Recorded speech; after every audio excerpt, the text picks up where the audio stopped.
Salut à tous, la team Mowell, Thomas Show pour Lyon Fan TV. Très heureux les gars de vous retrouver pour une nouvelle vidéo. J'espère que vous allez bien. À Lyon, il pleut, il mouille, c'est la fête à la grenouille. C'est un véritable temps londonien. C'est l'automne, enfin, qui est arrivé. On a l'impression qu'il fait nuit et je vous fais cette vidéo entre midi et deux. C'est pour vous dire, c'est un petit peu inquiétant tout ça, mais c'est pas grave, on rentre dans l'automne. Pas plus inquiétant que la situation de notre Olympique Lyonnais, qui nous inquiète vraiment au plus profond de nous-mêmes en tant que supporters, les amis. Avant toute chose, vous pouvez gagner le maillot vintage de l'Olympique Lyonnais de 1995-96. N'hésitez surtout pas à participer au concours. Vous allez sur l'onglet communauté, vous devez être abonné à la chaîne, mettre autant de commentaires que vous le voulez. Parce que c'est comme ça que ça marche. Si vous voulez avoir les plus grandes chances de gagner, eh bien n'hésitez pas surtout à commenter au maximum. Alors hier je vous ai une vidéo un petit peu pour dire qu'il fallait mettre pas mal de gens dehors parce que j'ai l'impression que eux-mêmes sont dans un sacré coma. Je vous avais dit aussi quelque temps que Fabio Grosso ne passerait pas le mois d'octobre. Je suis pas loin de réaliser cette prophétie parce que hier, différentes sources journalistiques, qui ne sont pas les miennes les amis évidemment, mais ont déclaré publiquement que Fabio Grosso était sur la sellette. Donc, moi qui disais il y a de cela quelques semaines que Fabio Grosso n'était pas l'homme de la situation par rapport à son discours de base, par rapport à ce que je trouvais qu'il dégageait, bien aujourd'hui, ça se trouve être une vérité. Hier, Jérôme Roten, dans son émission sur RMC, a dit qu'il avait eu des sources dans le vestiaire qui lui avaient dit que le groupe n'en pouvait plus de Fabio Grosso. Ah, le groupe n'en peut plus, bah oui, parce qu'apparemment, il aurait mis des contraintes de vie de groupe assez importantes.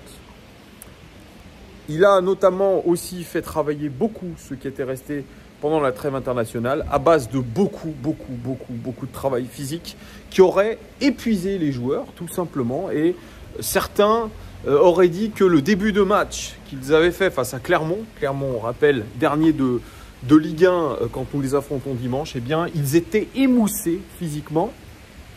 Ok. Certains aussi, lui, Jérôme Roten, a annoncé que certains avaient été sanctionnés le jour même parce qu'on sait que Fabio Grosso avait 22 joueurs à sa disposition, soit l'ensemble du groupe. Donc il avait des choix pour pouvoir faire de la concurrence. Et il a fait des choix forts et notamment laissé en tribune Tagliafico, ne pas convoquer Alviro, ne pas convoquer Le Penant, qui ont été invités à quitter le groupe apparemment le dimanche matin. Manu Militari. Donc il n'hésite pas à trancher dans le vif, Fabio Grosso. Et c'est des choses qui ne plaisent pas forcément dans le groupe, dans le groupe lyonnais. Parce qu'il n'était pas habitué à autant de sévérité et d'intransigeance. Alors Tagliafico, apparemment, c'est parce qu'il aurait été à la demi-finale de rugby entre l'Argentine et la Nouvelle-Zélande la veille du match. Lui-même qui revenait déjà d'un sacré périple avec sa sélection argentine. Donc, double chose, donc double non-professionnalisme. Et moi, sincèrement, je vais vous dire quelque chose. Autant je critique Fabio Grosso pour ce qu'il est, ce qu'il propose pour l'instant, à savoir pas grand-chose. Pour, je dirais, sa non-capacité pour moi à pouvoir amener l'Olympique Lyonnais à sortir cette zone de relégation et à se relever. Mais par contre, ce que je dois saluer, ce qu'on doit saluer les amis, c'est qu'il n'hésite pas à être très dur avec son groupe, à proposer, c'est vrai, si c'est le cas, des séances beaucoup plus musclées physiquement, à trancher dans le vif, notamment sur des jours de repos et quasiment de temps en temps à la dernière minute, paraît-il, envoyant des messages sur WhatsApp en disant « Les gars, demain, il n'y a pas repos, demain, à l'entraînement dès 8 h », n'hésitant pas frontalement à dire à certains joueurs, peu importe le statut, Nicolas Tagliafico, champion du monde, tu as failli à ton devoir de professionnalité, donc je t'écarte du groupe. Eh bien, excusez-moi, mais je trouve que c'est très positif par rapport à un groupe qui vit dans le confort permanent. Ah oui, on nous dit, ah, ils aimaient bien Laurent Blanc. Ah, ils aimaient bien Laurent Blanc. Il était gentil, Laurent Blanc. Oui, tellement gentil que personne ne l'écoutait. Les résultats n'étaient absolument pas au rendez-vous non plus. Quelqu'un de très laxiste, peut-être plus proche de ses joueurs que Fabio Grosso. Mais voilà, quand on demande à un groupe qui est déjà dernier de Ligue 1, excusez-moi, est en train de chipoter parce qu'on vous demande de vous entraîner, on vous demande de faire du travail physique, eh bien, ça montre encore une fois que nous avons un état d'esprit général qui est minable. Minable. Voilà, minable. Alors, les joueurs ne comprennent pas les consignes de Fabio Grosso, ils ne comprenaient pas les consignes de Peter Bosz, ils ne comprenaient pas les consignes de Laurent Blanc déjà. Ah, ils ne comprennent pas l'italien non plus. Les coachs adjoints de Fabio Grosso parlent italien, impossible de comprendre ce qu'ils disent. Ah, déjà que certains ne font même pas l'effort de parler français. Il y a quand même des choses qui interpellent. Alors oui, Fabio Grosso, je vous le redis ici, c'est pas l'homme de la situation, ça ne sera jamais l'homme de la situation, c'est une erreur de casting, je suis complètement d'accord, je l'ai dit au tout début. Mais alors, si tous ces petits joueurs minables qu'ils sont, derniers de Ligue 1, se permettent de pleurnicher, parce que les mots sont là, pleurnicher, parce que, hein, qu'on se le dise, hein, toutes les informations là qui sont en train de paraître dans la presse, par Roten, par Guillemet, par tous les autres là, le panier de crabe, les fameuses taupes, ah là ça se lâche hein, par contre, ça se lâche. Hein. Un tel il n'est pas content, Cherki, oh, le traitement sur Cherki, etc. Combien il y a eu de questions, même de Prime Video, sur Ryan Cherki dans toutes les conférences de presse, à croire que le mec c'est l'Olympique Lyonnais. Ryan Cherki c'est l'Olympique Lyonnais. Non, c'est pas l'Olympique Lyonnais, Ryan Cherki. Et ça aussi, je peux comprendre aussi l'agacement de Fabio Grosso, qui n'a pas hésité, contrairement à ses prédécesseurs, à lui aussi être très dur avec Ryan Cherki par rapport à des attitudes qu'il voit. Et ça, je lui fais confiance là-dessus. Ça me fait rire, moi, aujourd'hui, que, bah, évidemment, le club est dans une merde infinie. Ce club est en train de nous couvrir de honte. Et les langues parlent, les entourages, les agents, voilà ce que c'est. Toutes les langues se délient, tout le monde se crache dessus, tout le monde lâche des choses. À voir, en tout cas, les montres au poignet de certains journalistes suiveurs de l'Olympique Lyonnais, on peut imaginer que la soupe est très bonne. Je ne donnerai pas de nom, évidemment. Vous regarderez au poignet des journalistes qui suivent le club, ce qu'ils ont. Voilà, et vous verrez peut-être d'où viennent les informations par moment. Voilà, donc là, on est dans un déballage, ce qui est tout à fait normal en soi, parce que quand vous êtes dans une situation qui est aussi catastrophique, que vous avez des propriétaires qui sont complètement à la ramasse, vous avez des joueurs qui sont à la ramasse, et bien évidemment, ça jacte, ça parle, et chacun finalement se tire dessus, tout simplement. Donc, moi, ce qui sort dans la presse, franchement, je ne suis pas surpris. Je ne suis pas surpris, et on va avoir d'autres choses. Hein. On va avoir d'autres choses qui vont sortir très prochainement, parce que ce n'est pas possible d'en être là aujourd'hui, là où on en est, et d'être dans le déni comme l'est John Textor. Mais ça, c'est une autre chose, parce que si John Textor est dans le déni, ça sera peut-être l'objet d'une autre vidéo. C'est que John Textor, il a très très chaud aux miches. Très très chaud aux miches. Et que lui pourrait, je dis bien pourrait, avec des énormes guillemets, pourrait être débarqué tout simplement de l'Olympique Lyonnais avant janvier. Avant janvier. C'est pour ça qu'il est en train de rassurer tout le monde en disant « Oh, le club, il ne peut pas être relayé. » Il rassure qui? Il rassure Arès qui est au-dessus de lui. Il rassure Arès. Parce que lui pourrait avoir dans son contrat de propriétaire d'Eagle quelques clauses qui, en cas de non-remboursement de ce qu'il doit, pourraient lui dégager. Donc, on en est aujourd'hui là, à des batailles de pouvoir en interne, à des joueurs qui nous couvrent de honte déjà sur le terrain, se couvrent de honte en dehors, avec un Fabio Grosso qui n'est absolument pas en capacité, lui, de pouvoir faire quoi que ce soit et de redresser cette équipe.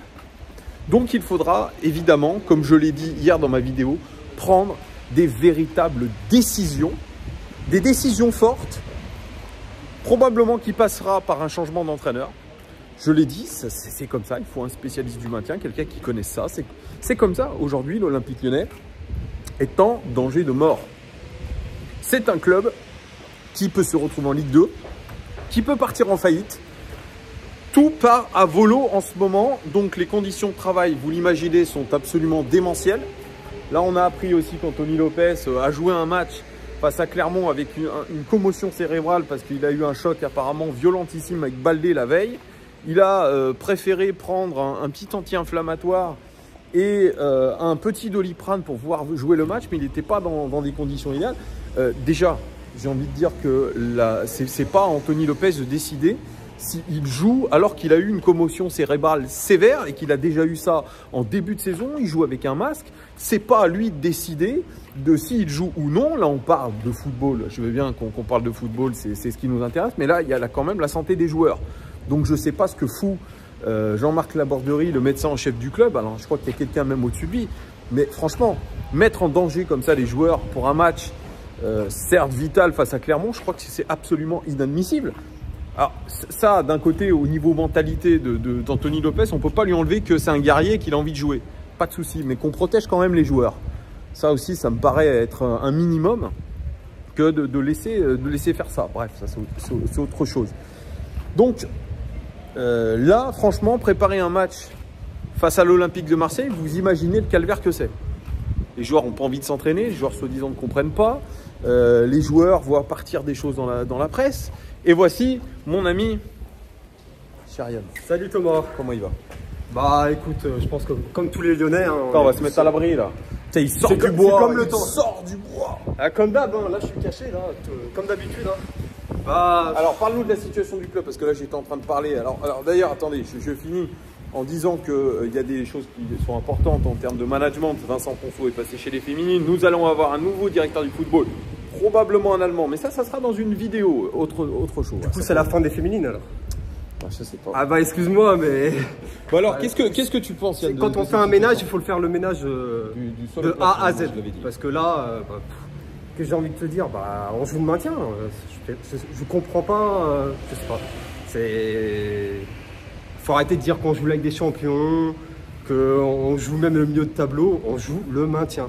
Et qu'est-ce qu'il faut mettre en place, Yann? Bah pour moi, Grosso, c'est comment? En fait, Grosso, ça aurait été bien en début de saison. Parce que là, le problème, c'est qu'il cherche son équipe, mais on n'a pas le temps. On n'a pas le temps. Il croit qu'on est en match de pré-saison.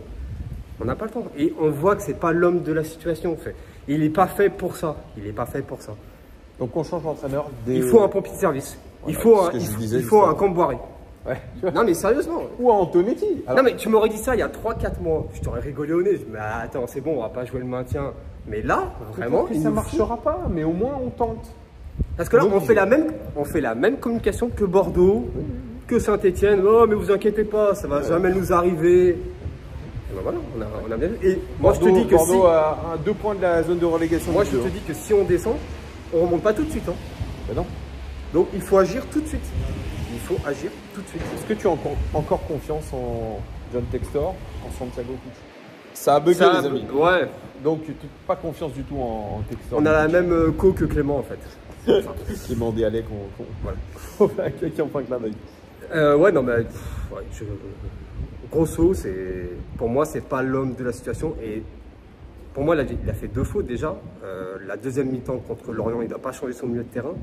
Et là, il met Akwaku et Maitland Nice, on se demande ce qu'il fout là. Et Akwaku, casting. Alors, on nous dit que c'est John Textor qui a fait lui-même le casting sans en parler à ses directeurs pour plus. Akwaku, moi, je lui en veux même pas. Ce mec-là, en 5 ans, il a fait que 17 apparitions. Même pas, je crois même pas. Bah, je sais pas. 5 apparitions. Ouais, bah, je sais 5 apparitions, pas 17. Ouais, je sais plus, mais enfin, je veux dire, il n'a pas beaucoup joué. On sait très bien que c'est le plan J. Alors qu'on avait 2 ans, enfin, ça fait depuis 2 ans qu'on voulait avoir ce milieu de terrain sous Boss, déjà sous Boss. Laurent Blanc, on est l'Olympique Lyonnais. On peut quand même arriver à trouver un milieu de terrain. Bah non, le dernier jour du mercato, comme à Missard. Oh tiens, toi t'es libre, bah vas-y, viens avec nous. Ça fera plaisir aux supporters. On a quand même pris un milieu de terrain, on a quand même pris un attaquant. On a un gars très énervé, il a raison de l'être, je pense que beaucoup de supporters le sont aujourd'hui. Quel est ton...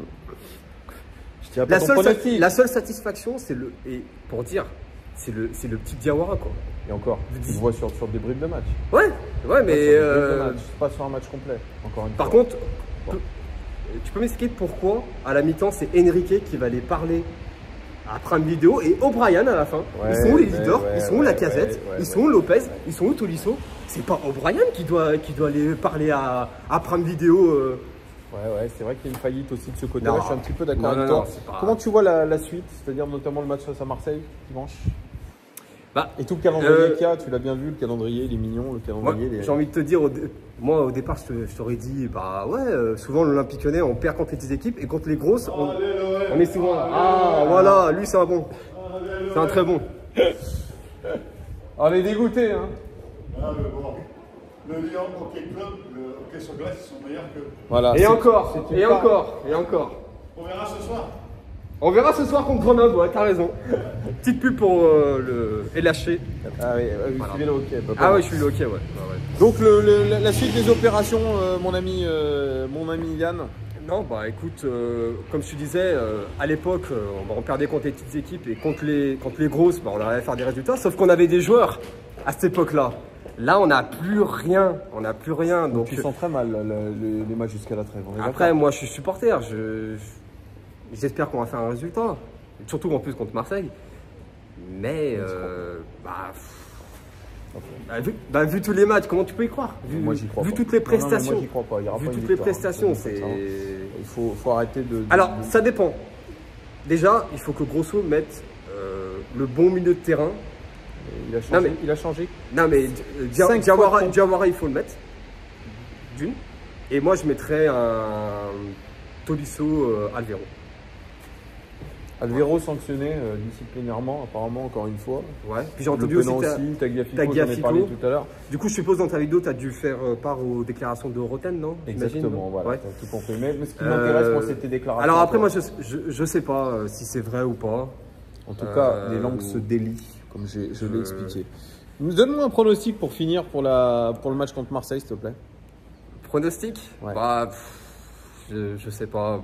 Moi, je voudrais une victoire 3-2, tu vois, un match où ça peut être le déclic, mais... Victoire 3-2. Victoire 3-2 pour Lyon.